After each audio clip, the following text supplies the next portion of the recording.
একটা কথায় আছে না, উড়ির যখন পাখা গজায় তখন কিন্তু মরার দিন চলে আসে। পশ্চিমবাংলা হচ্ছেটা কি? গণতন্ত্র আজকে কোথায় চলে যাচ্ছে? গণতন্ত্র কি আদৌ পশ্চিমবাংলা রয়েছে, না গণতন্ত্র আবার নতুন করে সৃষ্টি করতে হবে?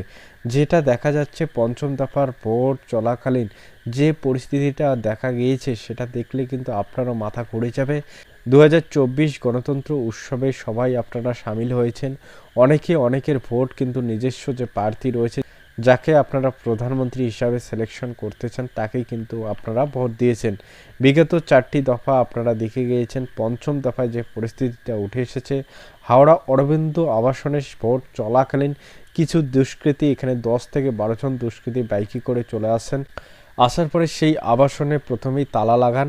তালা লাগার পরেই যে হুমকি দেওয়া শুরু করেন যে বাইরে কেউ যদি তালা ভেঙে চলে আসেন তাহলে কিন্তু গুলি করে মারা হবে।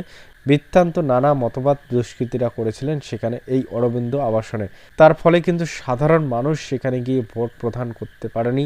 নিজস্ব যে গণতন্ত্র অধিকার, সেই গণতন্ত্র অধিকারটিও কিন্তু তারা দিতে পারেনি।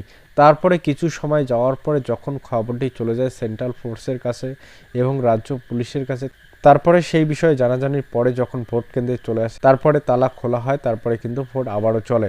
তো এইখানে যে গণতন্ত্রের পরিস্থিতিটা দেখা যাচ্ছে, এখানে কিন্তু শাসক দলের উপরে আঙুল তুলছে প্রত্যেকটি সাধারণ মানুষ এবং রাজনৈতিক দল, প্রত্যেকে কিন্তু এই শাসক দলের উপরে আঙুল তুলছে।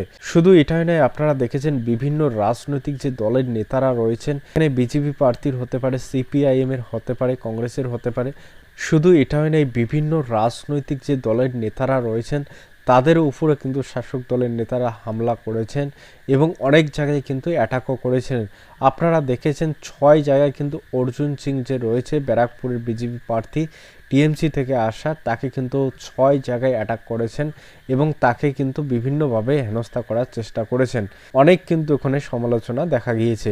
তো এই রকম শুধুমাত্র বিজেপি প্রার্থী নয়, সিপিএম এর প্রার্থীর উপরেও কিন্তু শাসক দলের এইরকম একটা আচরণ দেখা গিয়েছে।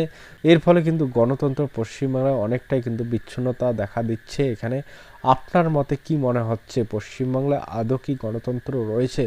অবশ্যই আপনারা কমেন্ট করে জানাবেন তো। এবং কোন কোন লোকসভা আসনে কোন কোন প্রার্থী আপনার মনে হয় জিততে চলেছে, সেটাও অবশ্যই কমেন্টে মেনশন করে দেবেন। আদৌ কি জুন টিএমসি প্রার্থী এখানে জয়লাভ করতে পারবে?